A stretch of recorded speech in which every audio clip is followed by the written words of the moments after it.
The topic is the underestimated cost of pet parenthood. Dr. Courtney, thanks for stopping by. And you know what, man? It's something that once your dog gets sick or your cat or whatever type of animal, it becomes so expensive. It's almost more expensive than healthcare for a human.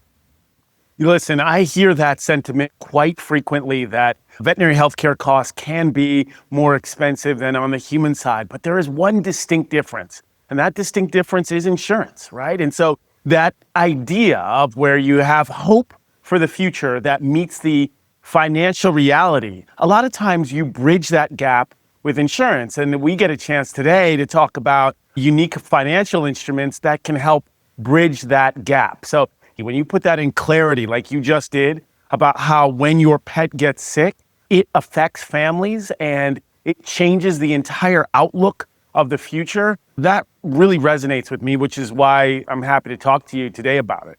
Yeah, absolutely. Because you think about it, you say to yourself, are you kidding me? Like the cost today is going to be $2,500. That's going to go on a credit card. And so the first thing is we need to insure our pets from the beginning. I think that ultimately I ended up with an adopted, meaning my fiance. I didn't have the dog before, but we got pet insurance later after pre-existing conditions. It ends up being so high cost that you really have to be proactive. That's probably one of the first things.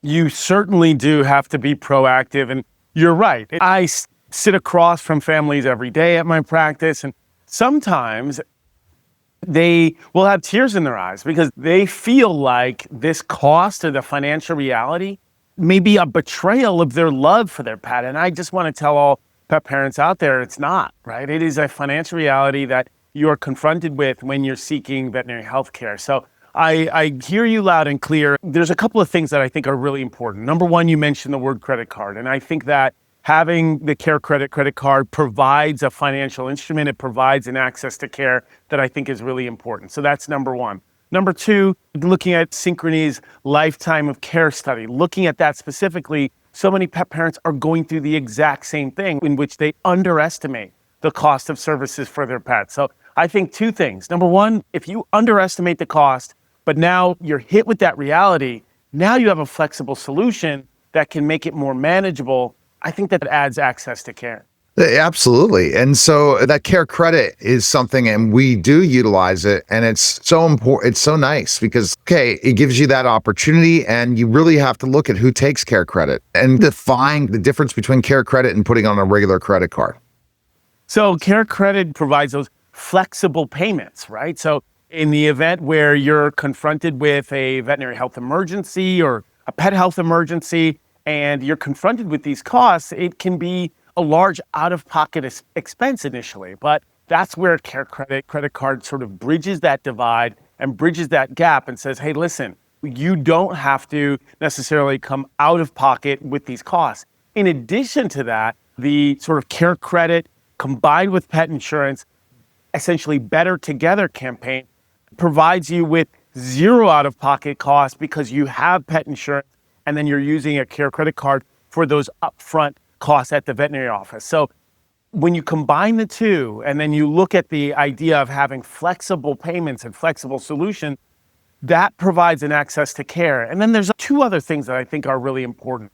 It also provides you an option in an emergency scenario, right? So besides the costs that come with just regular healthcare, if there's an emergency, now you also bridge that divide. And then finally, number three is looking at that Synchrony's pet lifetime of care study. It makes sure it's not just a slogan, lifetime of care. It enables you to say, I'd like to give my pet an entire lifetime of care with a flexible financial solution. So Synchrony, what's the difference between Synchrony and CareCredit? Yeah, so CareCredit is essentially Synchrony's credit card, right? So the CareCredit credit card is what you would use to pay for or to use for an option for financial emergencies, or in the event where you're at the veterinary office and you're like, this is going to be pretty expensive. I don't necessarily want out-of-pocket costs. I need something that can break this down into manageable payments. And that's where the CareCredit credit card comes in full effect. And it's a lot more flexible than another credit card in so many aspects. And that's huge. Health and pet insurance is a must, right? from the beginning? Yeah, listen, I think that what we found is this. Pet health insurance has evolved over time. Like anything else, initially there were some hesitations about it. People weren't sure. But now, because it's evolved and people can see proof positive that has helped so many families and so many pets, they're thinking, all right, finally I can see this is a concept that actually works. And we're seeing greater amounts of families adopting pet health insurance. And so when you combine that with the fact that you have a Care credit card and you use those together, that's where you have these unique opportunities to get access to care. So you're exactly right. Pet health insurance, if you are out there and you are just now welcoming a new canine or feline family member or small pocket pet, I would absolutely recommend it. And that's so true. And so when I think about it, the interesting part is that making sure you take care of your health, you make sure you're taking the same care of your animal's health. The regular checkups, the visits, all the different things. And this is my recommendation. Get pet insurance early so that there's no pre-existing conditions, because you're dealing with almost the same thing that you deal with in the healthcare system, in the pet healthcare system. Yeah, I couldn't agree more. What I think you're highlighting too, which is beautiful, is the intersection between the human-animal bond. This is about a sort of a one health approach where you're looking after your own health and you're also looking at your pet's health, because over 80% of people look at their pet as either a family member, they call them fur babies, or even a child. So they are an indelible fabric of the American family. This is no longer a pet companion. For so many families, it is their species different family member, right? And most families now are multi-species family. And so when we look at it as a one health approach, if you take care of yourself, you can take care of your pet. Okay. All right. The best place people can go find info on you and stuff. Where's the best place people can go? CareCredit.com or Pet Lifetime of Care. That's a long word, but I think CareCredit.com, I think that's the best place to start.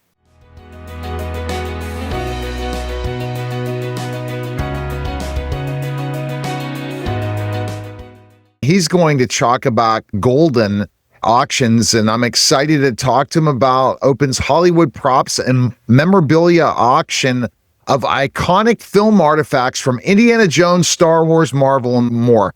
Why do people want these things, Joe? What do you think is the thing that makes them excited that they want to have something iconic like that in their house? It's a lot simpler than you think, Neil. It's everybody watches movies, and the titles you mentioned, they're all what I call multi-generational titles. That means Star Wars, for example. Maybe that's the first movie your parents took you to. Maybe it's the last movie your grandparents took you to. Maybe it's the first movie you took your kids to. It just keeps on going. And it's a shared experience we all have, these stories and these mythologies. And unlike other areas where people are collecting for transactional reasons or investment, in this business, we're lucky we get to Willy Wonka it every single day. We're basically selling memories. Each one of these items holds memories that we all share. And if you get to be the person that has a Star Wars lightsaber hilt on your mantle, then everybody that passes by it has the same shared experience. They go, I know what that is. They grab it and they start going and waving it around. And we sort of a collective experience, and it brings us all together in a way. I think it totally does. And it's something. Explain how these auctions work. Yeah. Sure. I'll demystify it a bit. People are very nervous. A lot of these things, as we call holy grail items, are things that are one of a kind, unlike in other things that have multiples and you have an idea what they're worth. Sometimes we're selling things that are one of a kind, have never been to market before, come straight from the set to the market. And so there are some very expensive things. I like to say, I get to preserve this stuff and then give it to people that can afford it, because I can't. There are things we make it's intentional that we make something for everyone sale. So you may not be able to buy $1 million Indiana Jones whip, but you can buy a poster from your favorite movie that's maybe signed for a couple $100. There's something for everybody here. And the memories are just as potent in a $100 item as they are in a $2 million item. So there's value for everybody, and everybody's welcome. So this is, I would say, owning my own agency, especially podcasts, social media, branding agency. If I was able to get your email list when you talk about specifically the people who are buying those big auction items, and they're all over the world, right? It's an international sale and market, yes. And where is it hard to get it out to find the people that can't afford those items?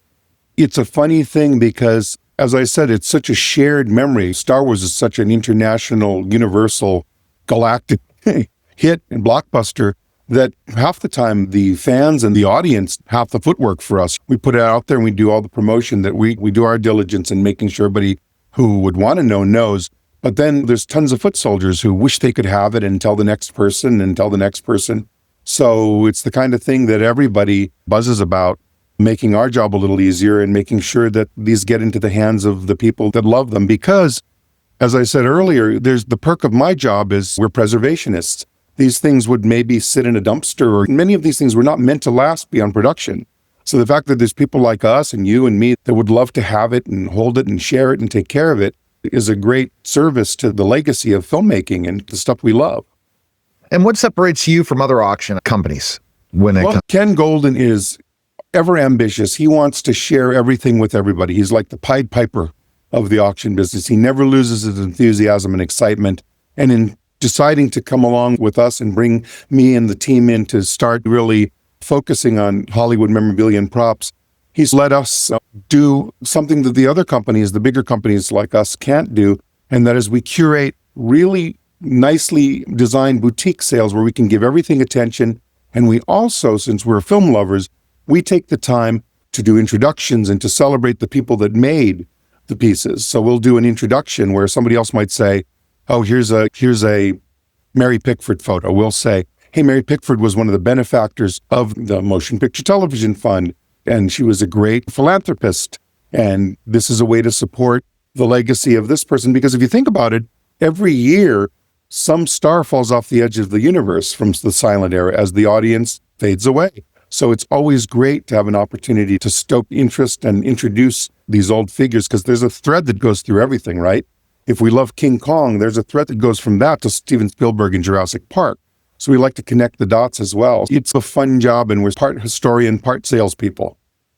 And the sales, what is your day-to-day operations to go find those people to get ready to be at the auction when you do Well, that? we do outreach. We make sure that people know. A lot of people need space. A lot of people will approach them and they'll say, I don't need the money. And I always say, think about it. Do you want to be buried with the stuff, or do you want to pass it on to people who are going to take care of it for the rest of their lives and then pass it on to the next person? Because really, when you think about stuff, we're really only visiting it, right? We can think we own it, but at some point, Or you're giving it to somebody else, hopefully, and it doesn't end up in right. the garbage, which Right, you might happens. as well.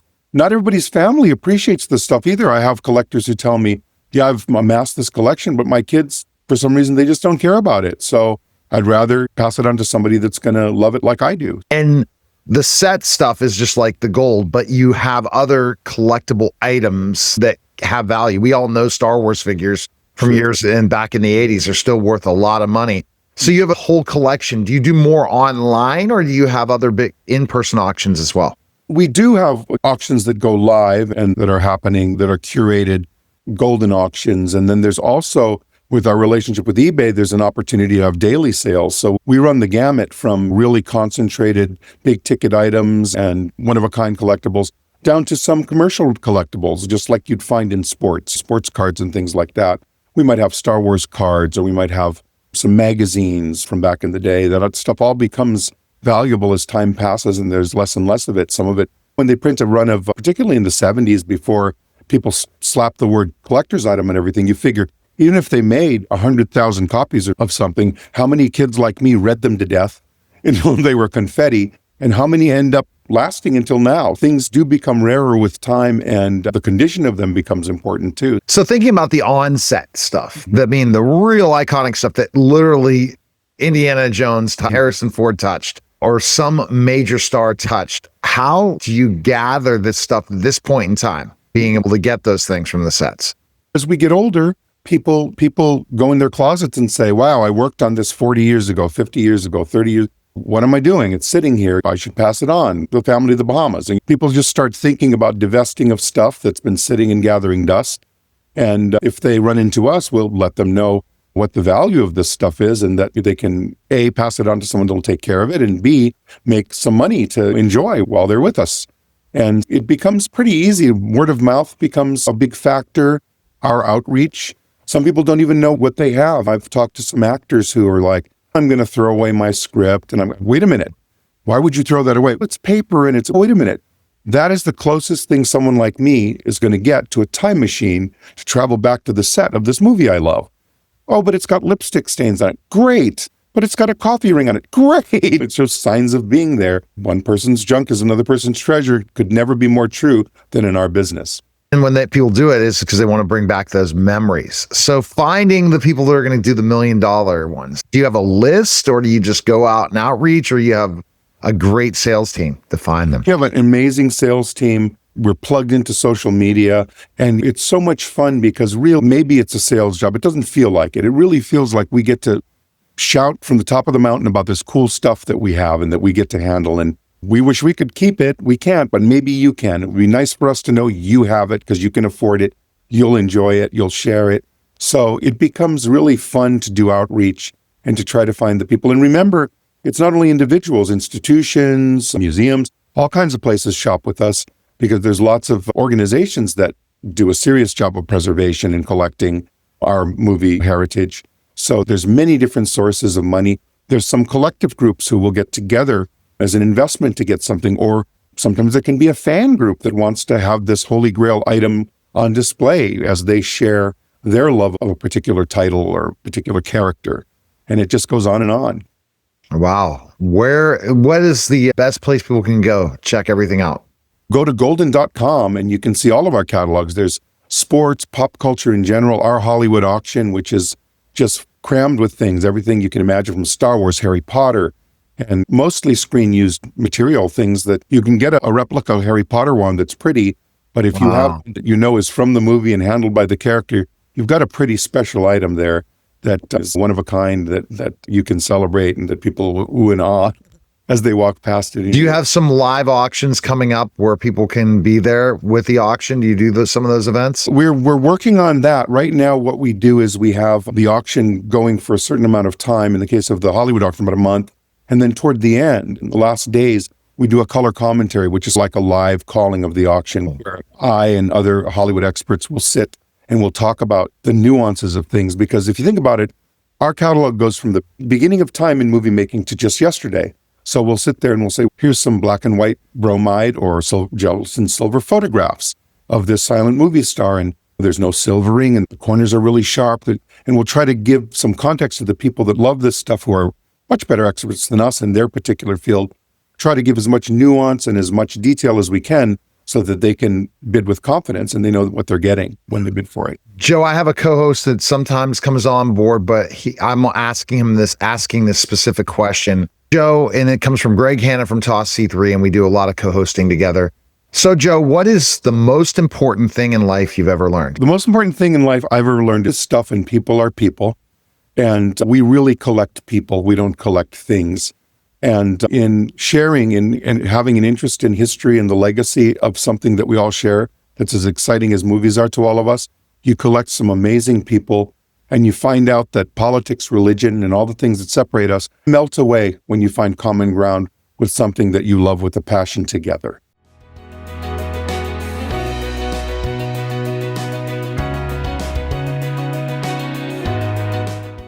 My guest today is David Magadoff, and he's reprising his role as Teddy Reed from Dexter New Blood.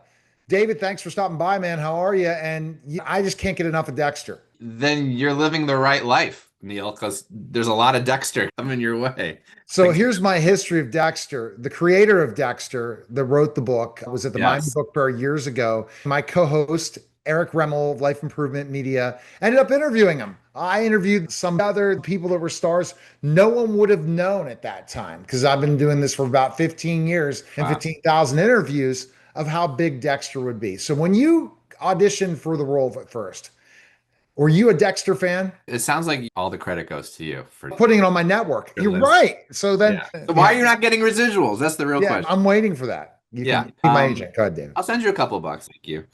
So we're all just super excited about it. I was not really a Dexter person. I was agnostic. I didn't know, meaning I just wasn't on. I was 2 years ago too. And I think it started by interviewing someone that co-starred in Dexter. And then I said, okay, I guess I'm going to binge this. And then when I did, I said, wow, I'm glad I did. Yeah, no, it's a pretty great show. He's just Batman. He just does all the things that we think about, but he does it. I don't necessarily know we all think about killing the people who deserve to be killed, but we all want people to get their comeuppance. He just kills them. So that's the fun part because it's this sort of fantasy world of that. And it's just a joy to be a part of it. Even when I was doing New Blood, I said to myself, should I watch the old seasons? No, because why do I need to? I don't need to know who he is. I don't need to. I have slowly now started to watch because how can you not? But But at least being honest as an actor that, yeah, it's like, why do I need to? As my role on the show, the whole point is I don't know who he is. So the more I don't know who he is, versus I do have all this backstory information, it's only literally I just got my whole thing was a New Blood. I had to treat him like this just nice guy, Jim Lindsay in the town. You know what I mean? I thought it was unbelievable because when I found it after I streamed, I said, there's something else to watch. And then I watched it because I said, okay, somehow it popped up because of the new season where it showed him when he was younger, which was an unbelievable show too. I lose track of all the Dexter series, but don't get me on that. But there's only two. The problem is they just changed the name to New Blood and Resurrection. It's really Oh, just and there's the other one that went back to his life. Original Sin. Yeah, it's just Yeah. Original Sin is the prequel, and then Oh, there's see, the Original Sin really set me off. I said, is there going to be another one on Original Sin or not? You wouldn't know that, and I wouldn't know that. But what it does is it just keeps you going and say, why hasn't this guy gotten caught? Because he is, in so many ways, Dexter, luckier than anyone to the level of every time he survives. Why? because otherwise the show's over. We need him to survive. Michael did an interview the other day where he said, "People love watching me get out of jams." He's really good at getting out of jams, and I thought that was really funny. I think he was on Colbert and said that. He's the nicest guy, by the way, Michael C. Hall. Really? Oh yeah, like I did it. I do an improv show in LA called Making Love with David Magadoff. That's me, where I interview celebrities about love stories and we turn them into musicals. So I had a whole Dexter night. You would have loved it, Neil. I had Julie Benz, who played Rita. I had C.S. Lee, who played. Oh, why am I blanking on his name? And then I had Jamie Chung from Dexter New Blood. Oh. And Michael C. Hall did a little video because he couldn't make it. He otherwise, if he lived in LA, because we're friends. And it was great. And I had C.S. Lee interviewed about Date Story, Julie Benz. It was great. And it was this beautiful night. I came out wrapped in saran wrap. It was really fun. So we made it a Dexter themed night because people are such Dexter fans and it's a special time. And like you said, it's only two series essentially, but it's been now going on because of the break. We have years to pull from and all these wonderful people, and people can really deep dive into this Dexterverse. And you're not the only other person I've interviewed from Dexter. And I have to bring up his name because I know Mark Pellegrino was on my show last year. So there you go. Yeah, but I'm enjoying this conversation. But how did you come up with this night of interviewing people? And what do you have your own podcast too? No, I initially thought of it as a podcast and I just turned it into a live show. You're a natural podcaster. Trust me. Thank you. Thank you. No, I did do a podcast with Roddenberry Entertainment once called Fanatics. I had its highs and lows, but they're great people over there. That wasn't the problem. But yeah, I just interview celebrities and they tell me about a date story, a breakup story, interview an audience member too. And then we turned into a musical. I've had Tony Hale and Randall Park and Tiffany Thiessen. Bobby Moynihan's at my next show in August. Wow. If you want tickets, August 15th. MakingLoveShow.com. And where's that located? Are you in LA? The Elysian, the iconic Elysian Theater in Los Angeles. Okay, so we're going to stay in touch, David, because I want to cover that if that's possible. Yeah. Are you local? No, but I'm going to travel, brother. I got all these other businesses on the side, and I'm like, I want to go out and do this. I'm sick of the COVID game. When I first did the video stuff, 2020, oh man, it's so cool. And I'm like, I've done some red carpets, but only a few. And I'm like, I got to go out and travel. And okay, so we're going to make this a thing. I can go see my clients in Arizona, out in Scottsdale, and make it a thing. We'll definitely stay in touch. I'll reach out to your publicist if I can get your contact info after, and we can see what happens. That sounds great. That sounds wonderful. So what do you think makes it so fun? This whole celebrity, you have a great idea. Look at this, David. You're getting to promote your stuff instead of Dexter. You like it. So there you go. I'll talk about anything, whatever you want. Yeah. My wife makes great cookies. Yeah, the idea came a number of years ago, and I just thought it'd be fun to do. And I realized I have a lot of famous friends, and then what I've learned is performers love to perform. And so I often will get a yes. And if they say no, it's always just, I'm just out of town working. Darcy Carden's going to do my show this year. Michaela Watkins, Jason Alexander, Lisa Loeb, it sounds like, I think might do it. Yeah, it's pretty cool people. Why aren't you putting this as a podcast? I don't know. Maybe there's only so much time in the day, Neil. No, all you do is Um, take all of it and then make it in a back end and charge for it. You know what? I might, Neil. I might. Sorry, me, Mr. Marketer. There you go. No, I appreciate. I see this as gold. I want to go. It's seriously on my calendar, and I appreciate you're not. Hopefully, could say, "Oh, who cares about this guy?" After, but I'm the number 11 celebrity podcaster in the world according to FeedSpot. I was number 2 at one point in time. So forget 2 or 11. You got. Yeah, I should be number 1. This interview alone is. It's going to make it because you're so good. There you go. You. There you go. Let's go to your character now. Because Sure. now and how you're reprising that role in this new season. So first, tell people that have seen Dexter but forget who you are because you look a little different. Yes, I currently don't have the mustache. It's a clip-on. No, it's not. What is a clip-on mustache even? That's a scary sounding thought. Yeah, this character, he shouldn't be a cop like me. I shouldn't be a cop, but he is a cop. And he's in a town of 5 people in Iron Lake, New York, a made-up town that they made for New Blood. That was filmed in beautiful Shelburne Falls, Massachusetts. He was the 3rd cop because they needed someone to. I remember one line once was like, I have to help like Mrs. Pennington's sheep. They got out. And so someone has to help her sheep get back into the sheep pen. That's the kind of town that we shot at, or was supposed to be where New Blood was. Not murders, just sheep getting out. Teddy's always in over his head. I had to do some big things in New Blood, like excavate caves looking for dead people, and I was part of nabbing Dexter in the end, and we'll see what happens in Resurrection. But yeah, Teddy's taken for a little turn. I think Teddy always wanted to do big things police-wise, and with Dexter in his life, he is forced to. So. Now, after you shot that, did you ever think you're coming back? No, not at all. Because number 1, he died. Like, we all thought it was done. And then I said this on another interview show. It's really great when the lead character decides to come back, because then the show happens and then creates jobs for all these other actors again. But even then, I didn't expect to come back. I was certainly hopeful, but my thought, like probably anyone else's thought, was he's going to move on from Iron Lake to New York, which we know he is. The question is, how far does Teddy move on with him from Iron Lake to New York? And we have to find out because we don't want to give those things away. People definitely check out Dexter Resurrection again, July 11th. And your event, David, where can people check you out? You can go to @David Magadoff on Instagram, or @MakingLoveShow, or MakingLoveShow.com. And next show is, like I said, August 15th. We got Bobby Moynihan as special guest, and the Oscar-nominated composer Ryan Lott of Everything Everywhere All at Once doing the music for it. So a real special night.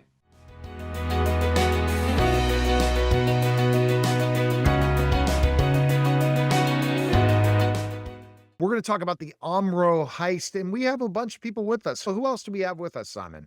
Thanks for having us, Neil. Today, I'm very lucky to have director, writer with me, and fellow producer Jamie Bailey, who's directed this one. Producer Ken Bressers, who also takes a starring role in the movie. And the very great Anthony Crivello, we managed to persuade to join the movie. Also a friend of ours, but we managed to arm twist him into doing something on screen. All right, so let's talk about it, Simon. How did this all get started? And then that same question will go for all you guys. I should shove this question over to Ken, who is the origins of Omro, and the Omro bank heist is all Ken's doing. So Ken, take it. Yeah, I've been involved with dystopian films for 5, 7, 8 years, whatever, and Simon. And I live in Omro, and I own Omro Pharmacy, and I bought a bank building in Winneconne, Wisconsin, which is only about 5 miles up the road. It's our sister city. And I looked at it, and oh my goodness, it had this unbelievable, fantastic looking safe, and it looked just like a bank. They hadn't changed much. And so I called Simon up in Canada. I had him come down and wanted to take a look at it as a possible location for a film, knowing that bank locations are really tough to get. And that's how the whole thing started. That's wild. But you also were involved in the films with dystopian films in your career. Mm-hmm. So you saw this is another idea. You're an idea guy, it sounds like, Ken. Yep, yep. It's a great location, and I turned it over to Simon and said, "Write something so that we can shoot a movie here." All right. So let's ask Anthony how you got involved. I've known Ken since our teenage years when we were at the time both dabbling in acting while he was in pharmacy school and then continued on the path. We've maintained a friendship now that is over 50 years. I then, through performance and acting, has taken me to Chicago and then into New York City, working in film and television and on Broadway. And now I'm based in Los Angeles. Ken and I have always stayed in contact. And he had approached me several times about doing some roles in films, but I'd had conflict over and over again, fortunately, because I was working. And he came to me about casting. He and Simon were looking for an actress to play the ingenue opposite Damir Kovic, who's our male lead. And he said, "You have a good actress in Wisconsin." I said, "I don't." I said, "But I do know of one in Chicago." And introduced him to Mackenzie Jones, who plays the female ingenue lead.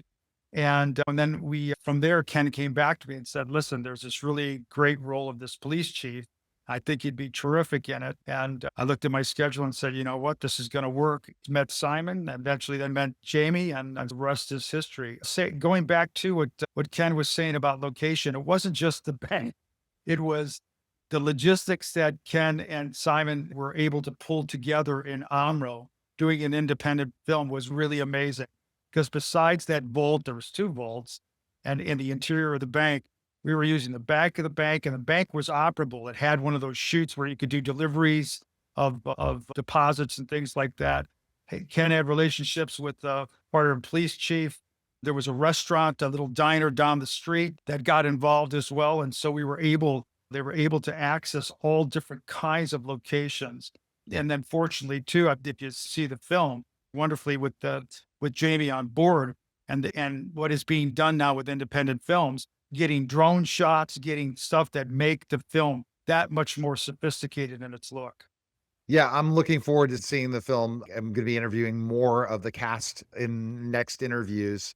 And I look forward to it because Bank Heist. Jamie, you got to love Bank Heist. Everybody. Yeah, of course. Heat's one of my favorite movies. Yeah, we just ran with the idea. It's all basically stuck in this bank location. We shot it all in about a week. But yeah, we gave it all. And Simon, again, you love those types of putting your spin on your writing. Kind of go into that, Simon.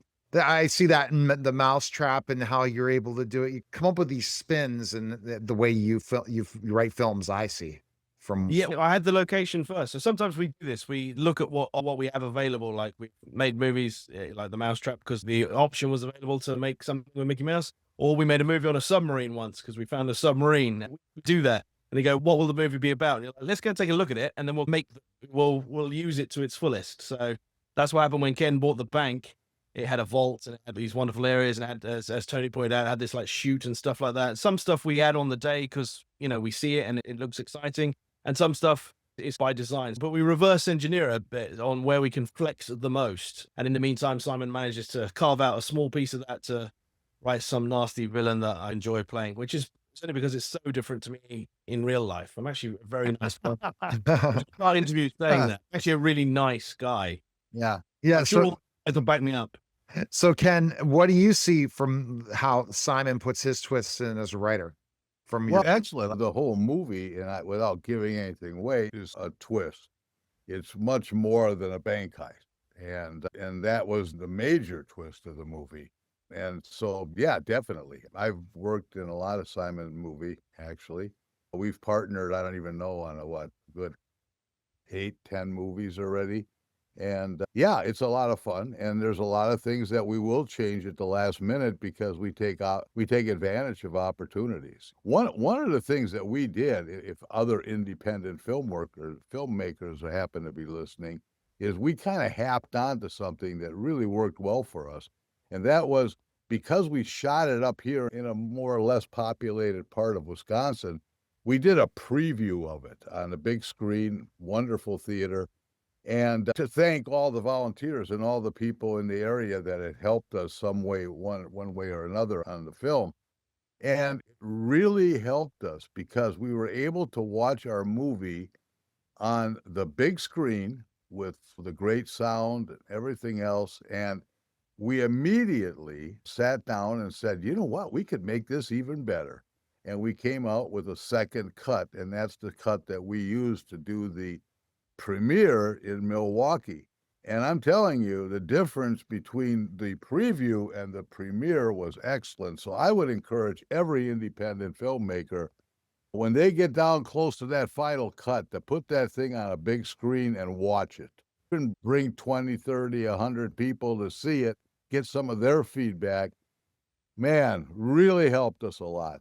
You made a great point. Take it to market. I tell all my clients this all the time. Why aren't you taking this to market first? Take it to market, see what happens. You have a great idea, see what happens. And as an independent filmmaker, I think that's a great tip that, hey, on screen, you can make changes, make some tweaks, put You know, things together. you're very fortunate because we had access to contacts that afforded us opportunities to get it on a big screen. And that also is part of that independent filmmaking, is using your base and expanding and those contacts to just help you to take more steps to move a project forward. But I'm sure that when we're talking about this, I think Jamie, as a director, is that a little bit different in a way for you and your experience as a director? You talking about changing the movie after? Yeah. One of my favorite sayings is that no movie's finished, it's abandoned. So I've made 7 movies. None of them are finished. There's a director's cut of The Mousetrap that was released in Japan. After the movie was already bought and sold, we went out and shot 20 new minutes of footage because I wanted it to be better. I knew a lot of people were going to see it. So even with Avro, yeah, we did some final edits, and I think it's a tighter, better movie because we did it. But would I like to have an extra week to be able to go back and reshoot all kinds of things? Yeah, for certain. But you basically do what you can with the resources and time that you have. And then at some point, you got to say, I'm done. But what about Simon on the side where you put a lot of that producing hat on? Do you like hearing that you got to go back to the draw? My phrase on this one, I like Jamie's one there too, but my phrase on it is the juice has to be worth the squeeze. So there's always things you can do for the movie, or there's always ways to make it better. But at some point, like Jamie says, you have to draw a line under it and go, that's that movie. And the lessons that you learn from that, you got to take forward to the next movie. You look at James Cameron with The Abyss or like a Terminator, like there's always like a new digital release or DVD release. And they go back and they change. He always changes things that, like in Terminator 2, there's a scene where the truck window didn't properly go through. Well, they practically shot it, but now in the latest DVD, it is fixed. So, yeah, I would have told if you're James Cameron, you have all the resources in the world, so you can do that. And if we did, I would never probably stop. No movie would probably ever be done if I had my way. The minute you make a perfect movie, you've just got to retire, haven't you? You're like, if you consider it perfect, you're like, don't ever make it. I'm done. Exactly.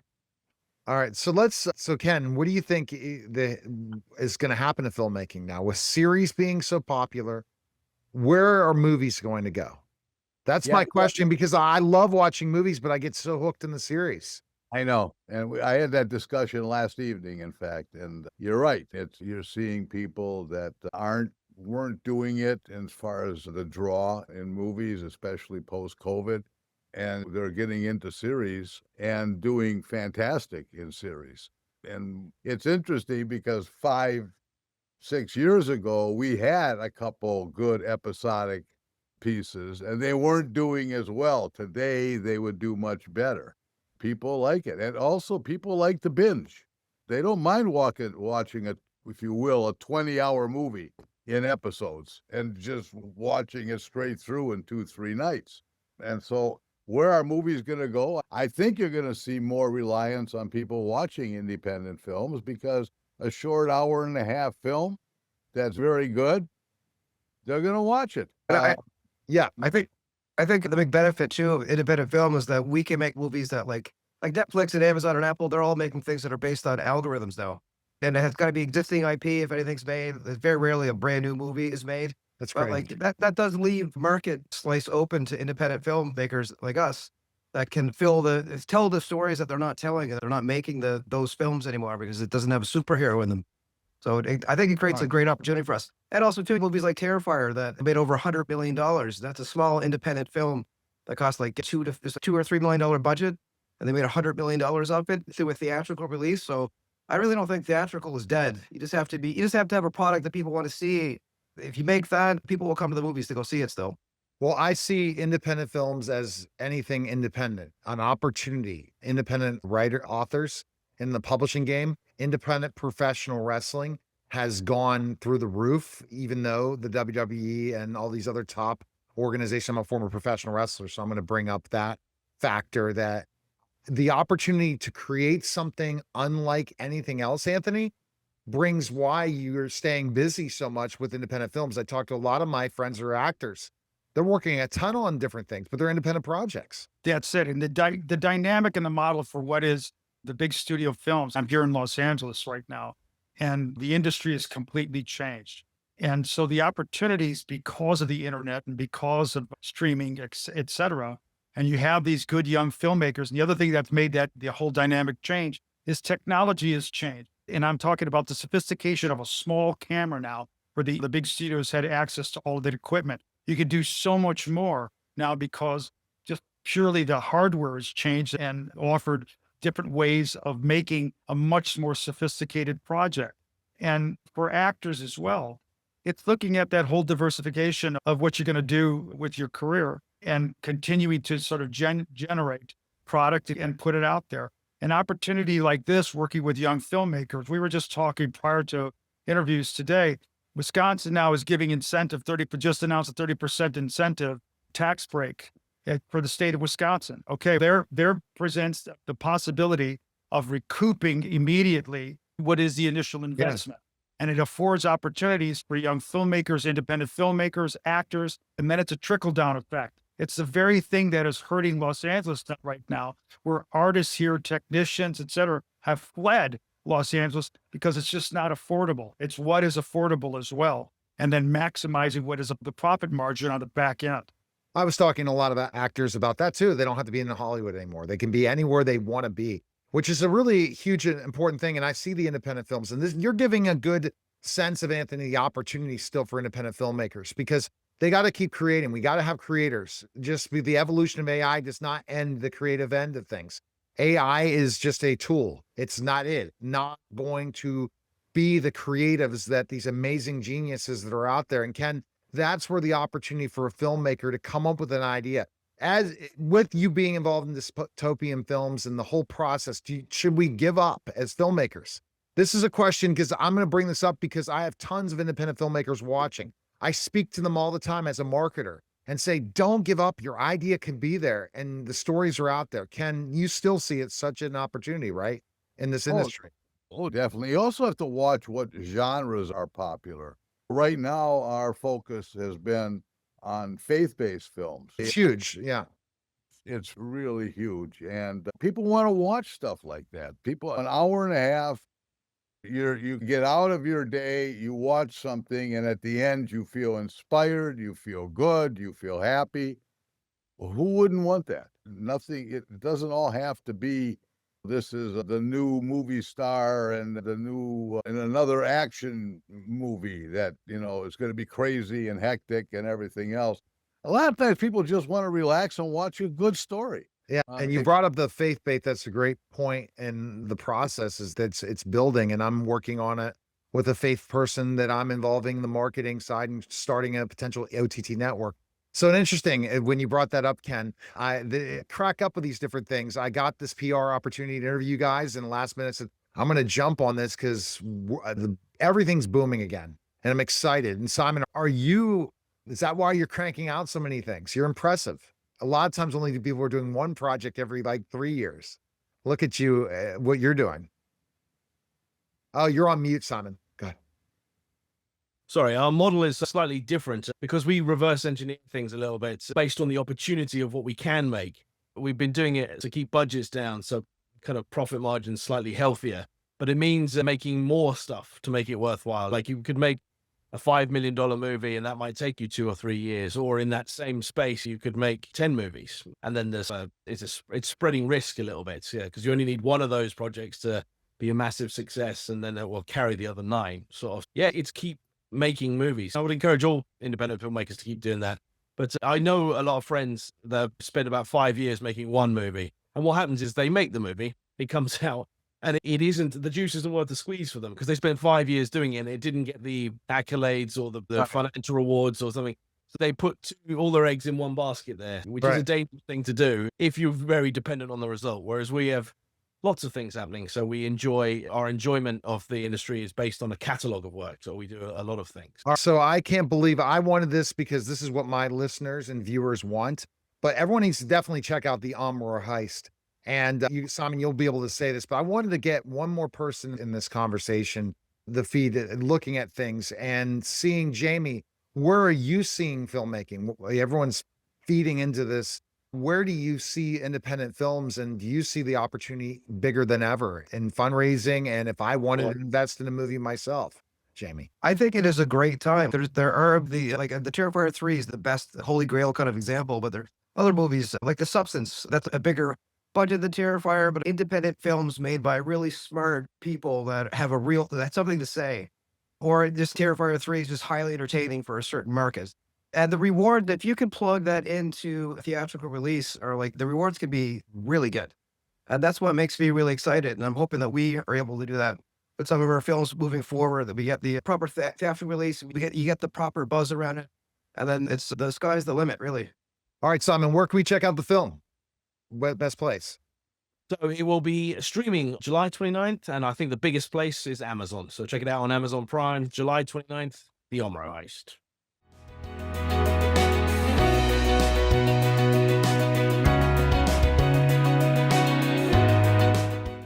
It's theaters nationwide, July 18th. I appreciate you coming by. It's great to be with you. We're very excited. How did this come into being? How did you come up with this name? So Guns N' Moses, it's a thriller. It's an exciting action thriller about a beloved rabbi in a small town in the high desert, becomes an unlikely gunfighter and detective after his community is violently attacked. It was inspired by a real life event. There was a shooting at a synagogue in Poway, California, at a Chabad synagogue. A guy came in with a gun, killed a woman named Laura Gilbert Kay, shot the fingers off the rabbi who tried to stop him. And miraculously, the gun jammed, or there would have been greater tragedy. I went down the next day. I attended the funeral. I met the rabbi, held his bandaged hands, and watched him become a national figure in the following week, calling on people to do something good, something holy and righteous, to give meaning to this tragedy. And I knew that would be somehow at the core of our movie. It's inspired by that story. It's not that story, but that was the genesis of it. And then one other aspect of it was I passed many times, if you drive from Los Angeles to Las Vegas, this massive solar energy farm, not the usual kind that you see with solar cells, those long black planes of photocells, but a thermal solar energy field, which is based on mirrors. And it's such an unusual looking thing. I thought that would be an amazing location for a cat and mouse scene in a movie. So I had that idea before we had a movie to put it in. And these are the elements that came together for Guns N' Moses. You really wanted to do something that would bring light a little bit, but be really funny at the same time. It's not a comedy. It's an exciting thriller. And people ask me that because Guns N' Moses, it's a pretty bold title. So there's no comedy in part of it? There's humor. There's definitely That's right. humor. So it's not comedy, but that's where you have a little bit of, but really bring light too in so many aspects. Absolutely. And it's a proper name because Rabbi Mo was just such a sweet guy, sweet clergyman. And he says, I'm not a gun guy. But then circumstances change and the danger to his community and to his family forces his hand. Now, the learning that he does, that's also based on my own experience. I was not a gun guy. I didn't grow up around guns. It was not something that I knew about. I also didn't grow up religious. But as an adult, I became a religious Jew, an Orthodox Jew, which is to say a visible Jew. In our community, we wear the black suits, black hats, kippahs, and people know who we are. And the threat level has been rising steadily over the recent years. We're very aware of it. And the Chabad rabbi, Hasidic rabbi, created an organization called Magen Am, which means Shield of the Nation in Hebrew, that trains and licenses regular guys like me to become volunteers who carry. We're armed. And please God, we should never need such skills. But if we do, we won't be a soft target. And then the firearms training that's in the movie is real. It's funny. It's a very bold name. You might think it, and there's, like I said, there's humor in the movie.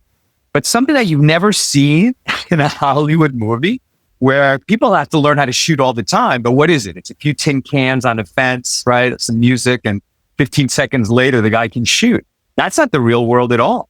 And the real world is very difficult to shoot, and under pressure, 100 times harder. And you're only going to be able to do that if you have proper training and muscle memory.